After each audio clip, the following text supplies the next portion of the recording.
आपण नवीन असाल तर माझ्या चॅनलला ॲड व्हा. ॲड होण्यासाठी सबस्क्राईब आणि बेल प्रेस करून ऑल करा, म्हणजे आपल्याला नोटिफिकेशनमध्ये मी व्हिडिओ यूट्यूब चॅनलवर टाकेल त्यावेळेस आपल्याला पटकन नोटिफिकेशनमध्ये अपडेट मिळत राहील. लाईक करा, कॉमेंट्स करा, शेअर करा. आपण पाहणार आहोत मराठी व्याकरण गद्य आकलन सारांश लेखन. हा व्हिडिओ पूर्ण पहा. गद्य आकलन भाषा अभ्यासात वाचन कौशल्य हे महत्त्वाचे असते. स्पष्ट वाचन, वाचन वेग या वाचनाच्या संदर्भातील बाह्य गोष्टी झाल्या तर आपण जे वाचतो त्याच्या आशयाचे आकलन होणे हा वाचन कौशल्याचा आत्मा असतो. म्हणून सर्वच परीक्षांमध्ये गद्य उतार्याचे आकलन व सारांश लेखन हा भाग समाविष्ट असतो. गद्य समजून व आकलन करून आपल्याला उत्तरे लिहावायची आहे. हमें उतारा समझकर उनकी उत्तरे लिखना है, जवाब लिखना है. सारांश लेखन करणे हे एक महत्त्वाचे भाषिक कौशल्य आहे. याची गांभीर्याने विचार न करता अनेक विद्यार्थी केवळ सारांशाची शब्दसंख्या 1/3 व्हावी ह्याकडे जास्त लक्ष देतात. मोठ्या उताराचा भाग म्हणजे कमी शब्दात 1/3 शब्दात कमी शब्दात सारांश लेखन आपल्याला करावायचे आहे. मोठा उतारा कमी शब्दात लिहावायचा है. बड़ा उतारा लेखन को हमें छोटा बनाना है, मतलब 1/3. आपण उतारा वाचताना उतार्यात काय सांगितले आहे, त्याचा गाभा काय आहे हे समजून न घेता अदलेमधले शब्द वाक्य काढून सारांश लेखन करण्याकडेच बहुतांश विद्यार्थ्याचा कल असतो. सारांश लेखनाचा मूळ हेतूलाच त्यामुळे धक्का पोहोचतो. एखादी गोष्ट थोडक्यात सांगताना किंवा लिहिताना उगीच पालाळणं आवश्यक तेवढ्या गोष्टीच प्रभावीपणे आणि परिणामकारकतेने मांडाव्या लागतात. बाजू संक्षेप त्याला सारांश म्हणतात. बरेच विद्यार्थी आदलेमधले शब्द गाळून सारांश लेखन लिहितात. त्यांचा विद्यार्थ्याचा कल त्यांच्याकडे असतो. आदलेमधले शब्द गाळून जर उतारा लिहिला तर त्यामुळे त्या सारांश लेखनाला धक्का बसत असतो. लिहिताना उगीच पालाळ न लावता सारांश लिहिताना कधीही प्रभावीपणे परिणामकारक शब्दात आपण मांडायला हवा आणि त्यांची बाजू हे संक्षेप आणि कमी शब्दामध्ये छोट्या पॅरेग्राफमध्ये लिहावायची, त्याला सारांश म्हणतात. आता उतार्यातील विचार काय आहेत ते समजून घेऊन संक्षेपाने सहजपणे नेमक्या शब्दात मांडता यायला हवेत. हाच खरे तर सारांश लेखनाचा हेतू आहे. सारांश लेखनाचा हेतू उद्देश काय आहे की उतार्यातील जे विचार आहे ते समजून संक्षेपाने कमी शब्दामध्ये नेमक्या शब्दामध्ये प्रभावी सुटसुटीत चांगल्या शब्दात मांडता यायला पाहिजे आणि मांडणे हेच म्हणजे सारांश लेखनाचा उद्देश आहे. उतार्याचा सारांश लिहिताना उतार्याचा लांबीच्या 1/3 प्रमाणात लेखकाचे विचार आपल्या भाषेत सहजपणे लिहिता यावे ही अपेक्षा असते. उतार्यातील शब्द संख्या मोजून त्यांच्या 1/3 सारांश लेखन करावे. सारांश लेखनाची शब्दसंख्या कमी जास्त झाल्यास गुण कमी होण्याची शक्यता असते. त्यामुळे ह्या नियमाचे काटेकोरपणे पालन करावे. सारांश लेखनामध्ये लेखकाचे विचार आपल्या भाषेत सहजपणे आपल्याला लिहिता आले पाहिजेत. अपेक्षा आहे उतार्यातील जे शब्दसंख्या मोजून आणि सारांश लेखन शब्दसंख्या कमी जास्त झाल्यास कमी गुण होण्याची शक्यता असते. त्यामुळे सारांश लेखन लिहिताना नियमाचे काटेकोरपणे पालन करावे. लेखक के ख्याल हमें सोच कम शब्दों में कम अल्फाज में लिखते आना जरूरी है. आपण सारांश लेखनाचे नियम वाटी बघूया. प्रथम उतारा नीट वाचा. उतारा चांगला विचारपूर्वक वाचायला पाहिजेत. विद्यार्थी मित्रांनो, उतार्यातील विषयी मुद्दे कच्च्या कागदावर क्रमवारीने मांडावेत किंवा अधोरेखित करावेत. आपण उतार्याचे मुद्दे काढावेत. त्यामुळे आपल्याला सारांश लेखन लिहिण्यास सोपा जाईल. उतार्यातील विचार मांडताना वापरलेले उदाहरणे, अलंकार, विशेषणे, वर्णने सारांशाच्या दृष्टीने अनावश्यक वाटल्यास कमी करावीत. उदाहरणे, अलंकार हे विशेषणे आपल्याला दृष्टीने अनावश्यक वाटल्यास तर ती उतारेसुद्धा आपण कमी शब्दामध्ये लिहावीत. उतार्यातील क्रमवारीने एकत्र केलेले मुद्दे आपल्या भाषेत सुसूत्रतेने जोडणी करून मांडावीत. उतार्यातील जे क्रमवारीने जे एकत्र आलेले मुद्दे आपण चांगल्या पद्धतीने सुस्पष्ट मांडावे. सारांश लिहिताना त्यात परिच्छेद करू नये. परिच्छेद आपल्याला करावायचा नाही. एकाच परिच्छेदामध्ये कमी शब्दामध्ये स्पष्ट सुटसुटीत लिहावायचं आहे. उतार्यातील निवडक वाक्य जशीच्या तशी सारांश लेखनात मांडणे अभिप्रेत नाही, हे लक्षात ठेवा. उतार्यातील जे निवडक वाक्य आहे जशीच तशी मांडायची नाही, त्याच्यामध्ये बदलाव करायचा आहे. उतारे में जो भी जुमले हैं वो जैसे कि वैसे लिखना नहीं है, उसमें हमें बदलाव करना है. उतार्यात न विसरता योग्य शीर्षक द्यावे. उतारे को योग्य लायक ऐसा शीर्षक देना ज़रूरी है. उतार्याला योग्य शीर्षक द्या. त्या उतार्याला योग्य वाटेल ते शीर्षक देणे आवश्यक आहे. सरते शेवटी उतार्यातील व सारांशातील शब्दसंख्या न विसरता लिहावी. आम्ही किती शब्दामध्ये उताराची सारांश लिहिलेला आहे ती शब्दसंख्या आपण तिथे नमूद करावी. परीक्षेत न चुकता शब्दसंख्या लिहावी. आपण किती शब्दामध्ये सारांश लिहिलेला आहे. गद्य आकलन. सारांश लेखनाप्रमाणेच उतारा काळजीपूर्वक वाचून त्याचे आकलन होणे महत्त्वाचे. उतार्यातून कोणता विचार संकल्पना मांडली आहे हे जाणून घेणे महत्त्वाचे असते. लेखकाची शैली कशी आहे, भाषा कशी आहे, कुठले अलंकार शब्दप्रयोग त्याने आपल्या विचाराच्या स्पष्टीकरणासाठी वापरले आहेत हे जाणणेही मनोरंजक असते. विद्यार्थी मित्रांनो, उतारा तुम्ही काळजीपूर्वक वाचा, त्याचे आकलन करा, त्याची विचार संकल्पना काय मांडली हे तुम्ही जाणून घ्या. आणि महत्त्वाचे एक अशी लेखकाची शैली कशी आहे, भाषा कशी आहे, कुठले अलंकार शब्दप्रयोग त्याने विचारांचे स्पष्टीकरण कसे वापरले आहेत ते पण आपण समजून घ्या. हे जाणणे आपल्याला आवश्यक आहे. या सर्व गोष्टी समजून उमजून प्रश्नाच्या उताराकडे वळावे. मात्र उत्तरे लिहिताना ती प्रमाण भाषेतच लिहावी. आपल्याला उतारा येतो असतो. उतारा पहिल्या काळामध्ये उतारा येत होता. उतारामध्ये प्रश्न येत होते. प्रश्नामधून आपल्याला उत्तरे लिहावायची होती. परंतु आता उतारा अशा प्रकारचा येतो. उतारामध्ये आपण उतारा वाचून पुढील उतारामधून 4 प्रश्न तयार करा असा सुद्धा आपल्याला प्रश्न विचारला जातो.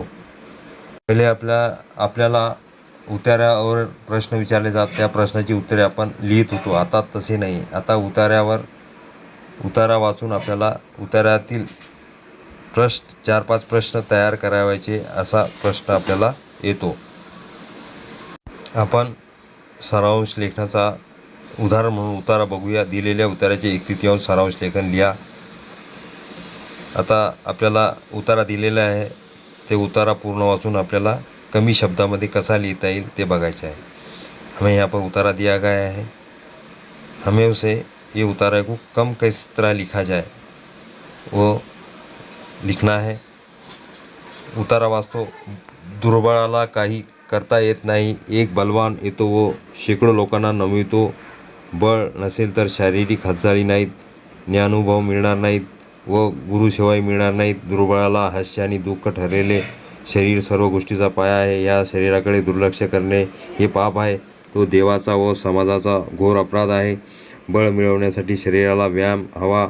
व्यायामाने अनेक प्रकार, आसनाचे अनेक प्रकार आहेत, व्यायामाचे अनेक प्रकार आहेत. लाठी, दांडपट्टा यासारखे नाना प्रकारचे सुटसुटीत सांघिक खेळ भारतात आहेत. खेळासारखी पवित्र वस्तू नाही. खेळात आपण अनेक गोष्टी शिकतो.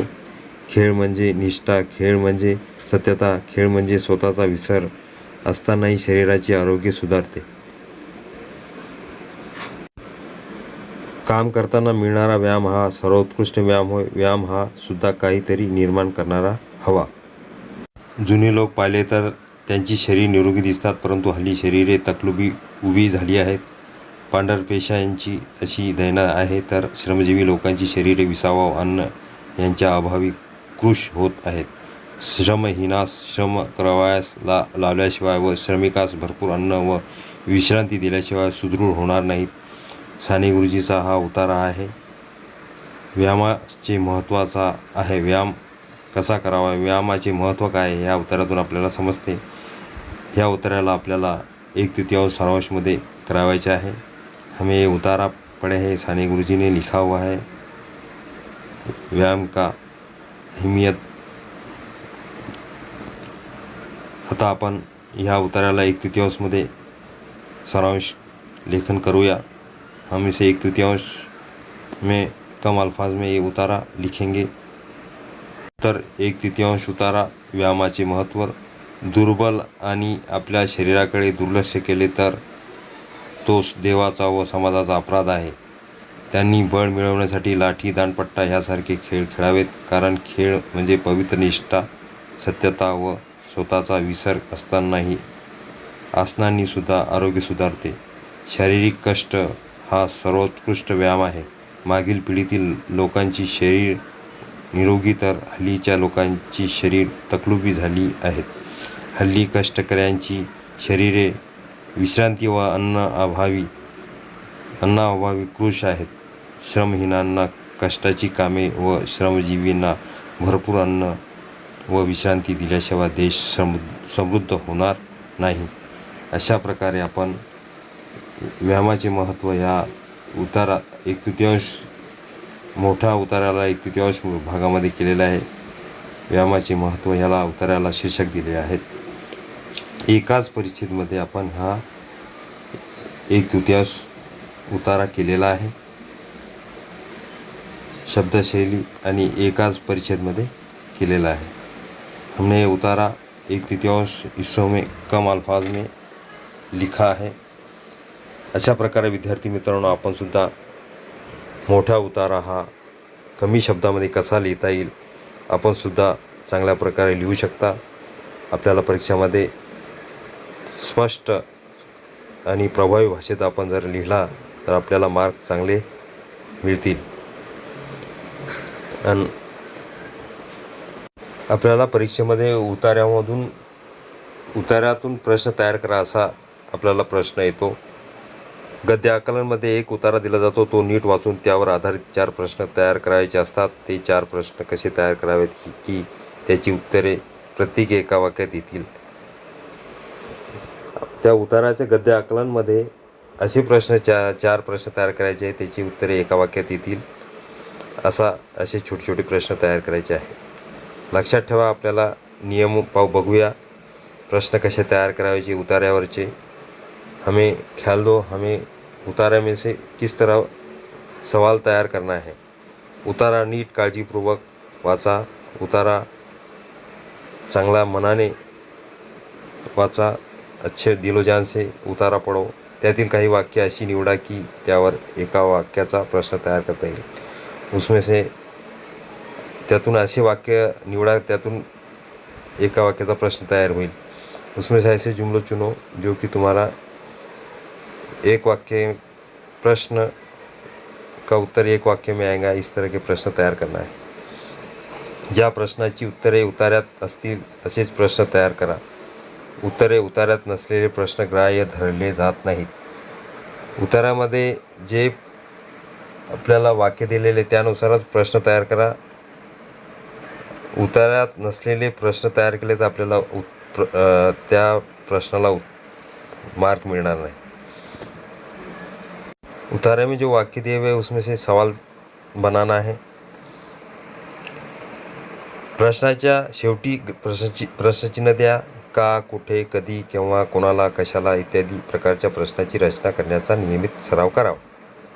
आपण उतारावरून प्रश्न तयार करत असताना का, कोठे, कधी, केव्हा, कोणाला, कशाला असे हे प्रश्नाच्या शेवटी प्रश्नार्थक चिन्हाने प्रश्न तयार करावायची आहे. परंतु उतार्याच्या विषयासंबंधित प्रश्न असावा हे लक्षात ठेवा विद्यार्थी मित्रांनो. तुम्ही तयार केलेल्या प्रश्नाची उत्तरे लिहू नका. आता प्रश्न तयार केलेले आहे पण त्याची उत्तरे तुम्हाला लिहायची नहीं. तुमने सवाल तैयार करे हैं, प्रश्न तैयार करे हैं, उसके जवाब तुम्हें लिखना नहीं है. पहिले परीक्षामध्ये आपल्याला उतारा दिला जात होता आणि उतार्यावर प्रश्न दिले जात होते आणि त्यात सांगितले जात होते प्रश्नाची उत्तरे लिहा. परंतु आता तसे नाही. उतारा दिला जातो, उतार्यावरून आपल्याला प्रश्न तयार करावायचे आहे. हमें पहले उतारा दिया जाता था, उतारों पर से सवाल दिए जाते, सवाल के जवाब लिखना पड़ते थे. लेकिन आप वैसा नहीं है. आप हमें उतारे पे से उतारा पढ़कर प्रश्न सवाल बनाना है. पुढील उतारा वाचून एका वाक्यात उत्तर येईल असे 4 प्रश्न तयार करा. उतारा दिलेला आहे. उतारा नियमानुसार वाचा, समजा आणि प्रश्न तयार करायचे. विद्यार्थी मित्रांनो लक्ष ठेवा. लक्षपूर्वक वाचा, लक्ष ठेवा आणि आकलन करून आपल्याला प्रश्न तयार करायचे आहे. हमें ये उतारा पढ़कर इस पे सवाल बनाना है. उतारा वाचतो. तो सूर्य पहा, त्याची दर्शन म्हणजे परमात्म्याचे दर्शन. तो नाना प्रकारची चित्रे आकाशात रंगवत असतो. चित्रकार महिने कुंचले मारून सूर्योदयाची चित्र रंगवतात. सकाळी उठून जरा पहा परमेश्वराची कला. त्या दिव्य कलेला, त्या अनंत सौंदर्याला उपमा तरी देता येईल का? पण पाहतो कोण? तिकडे तो सुंदर भगवान उभा राहून म्हणतो, आयशा गप्पा तू निजू पाहशील, परंतु मी तुला उठवणार आहे. स्थावर जंगमचा सूर्य हा आत्मा आहे. हा मित्र लोकांना हाका मारतो, त्यांना काम करायला लावतो. त्याने स्वर्ग पृथ्वीचे रूप धारण केले आहे. खरोखरच तो सूर्य जीवनाचा आधार आहे. त्याच्या ठिकाणी परमात्मा पहा. अशा प्रकारे आपण उतारा वाचलेला आहे, आकलन केलेले आहे. आता आपण प्रश्न तयार करूया. उत्तर ह्या उतार्यावर तयार केलेले प्रश्न. 1. सूर्याचे दर्शन म्हणजे कुणाचे दर्शन असते? 2. सूर्य हा कशाचा आत्मा आहे? 3. जीवनाचा आधार कोणाला म्हटले आहे? सूर्य आळशी माणसाला काय सांगतो? अशा प्रकारचे आपण 4 प्रश्न तयार केलेले आहे. या 2 लाईनीमध्ये आपण प्रश्न तयार केलेला आहे. सूर्याचे दर्शन म्हणजे कोणाचे दर्शन? पहिल्या 2 लाईनीमध्ये पहिला प्रश्न तयार झालेला आहे. बघा इथे वाचून आपण स्थावर जगमाचा सूर्य हा आत्मा आहे. आपण हा इथे प्रश्न सूर्य कशाचा आत्मा आहे हा दुसरा प्रश्न तयार केलेला आहे. आपण तिसरा प्रश्न तयार केलेला आहे. जीवनाचा आधार कोण आहे? हा शेवटच्या 2 लाईनीमध्ये तिसरा प्रश्न तयार केलेला आहे. आपण चौथा प्रश्न तयार केला आहे. सूर्य आळशी माणसाला काय सांगतो? हा चौथा प्रश्न तयार केलेला आहे. परंतु आणखीन जर 5 प्रश्न जर विचारले तर आपण ह्या उतार्याला चांगल्या प्रकारचे शीर्षकसुद्धा देऊ शकतो. सूर्य हा आत्मा आहे अशा प्रकारचं सुद्धा आपण शीर्षक देऊ शकतो. आकाशातील सूर्यदर्शन अशा सुद्धा आपण इथे शीर्षक देऊ शकतो. अशा प्रकारे ह्या उतार्यावरून आपण 4 प्रश्न किंवा जास्तसुद्धा प्रश्न आपण तयार करू शकतो. मागच्या प्रश्नपत्रिकेमध्ये उतार्यावर प्रश्न विचारले जाते, प्रश्नाची उत्तरे लिहावी लागत होती. त्याचे नियमसुद्धा अटी आपण बघूया. राहू द्या तुमच्या मनामध्ये, तुमच्या डोक्यात, कारण की प्रश्नाची उतार्यावर जे प्रश्न विचारले त्याची उत्तर कशी लिहावी ह्याचे नियम व अटी बघा. उतारा काळजीपूर्वक वाचावा. उतार्यातील काही अपरिचित शब्द आल्यास गोंधळून न जाता संदर्भाने अर्थ जाणून घ्यावा. प्रश्न वाचून त्याची उत्तरे उतार्याच्या कोणत्या भागावर आहेत हे जाणून घेण्यासाठी उतारा परत एकदा वाचावा. प्रश्नाचे उत्तर कुठे आहे उतारा पुन्हा एकदा वाचा. सवाल के जवाब कहाँ है, ऐसा उसका हिस्सा कहाँ है वो जाण लेणं जरुरी आहे. प्रश्नाची उत्तरे लिहिताना लेखकाने मांडलेले विचारच उत्तरात लिहायचे आहे हे लक्षात ठेवावे. आपले विचार, दृष्टिकोन, मत आपल्या उत्तरातून प्रकट करू नये. उत्तरातील जे प्रश्नाचे उत्तर आहे तेच लिहायचे आहे. आपल्याला जर विचारला तरच, हे लक्षात ठेवा. हे लेखकांच्या विचारांना प्राधान्य द्यावे. लेखक के ख्याल को आपण ख्याल के हिसाब से उनके सवाल के जवाब लिखना है. मात्र लेखकाचे उतार्यातील विचार आपल्या शब्दात परिणामकारकपणे मांडावेत. उतार्यावर जर उत्तर लिहिताना आपण आपले जे शब्द आहे स्पष्ट, सुस्पष्ट, चांगले, शुद्ध व्याकरणाच्या नियमाने लिहावे. आपण मोठा उतार्यावरून 1/3 सारांश लेखन कसे लिहावे याच्या नियमवाटी बघितलेल्या आहे. तसेच आपण उतार्यावरून एका वाक्यात उत्तर येईल असे प्रश्न कसे तयार करायचे हे सुद्धा आपण बघितलेले आहे. पुन्हा माहितीसाठी हे पण बघितलेले आहे. मागच्या पेपरमध्ये येत होते की उतारा येत होता आणि उतारा आल्यानंतर त्या ठिकाणी पण उतार्यावरून प्रश्नाची उत्तरे कशी लिहावी, एका वाक्यात कशी लिहायची त्याचे सुद्धा नियमवाटी बघितलेला आहे. आपल्याला हा व्हिडिओ आवडला असेल तर माझ्या चॅनलला सबस्क्राईब करा. म्हणजे माझ्या चॅनलला ॲड व्हा. अखिल तांबोळी सर क्लासेस ह्या चॅनलला आपण ॲड व्हा आणि माझ्या चॅनलचे सदस्य बना. त्यासाठी आपल्याला सबस्क्राईब करावे लागेल आणि खाली जी बेल आहे त्याला प्रेस करून ऑल करा. म्हणजे मी यूट्यूब चॅनलवर व्हिडिओ अपलोड केल्यानंतर पटकन आपल्याला नोटिफिकेशनमध्ये आपल्याला व्हिडिओ पाहायला मिळेल, आपल्याला अपडेट मिळेल. लाईक करा, कॉमेंट्स करा, शेअर करा.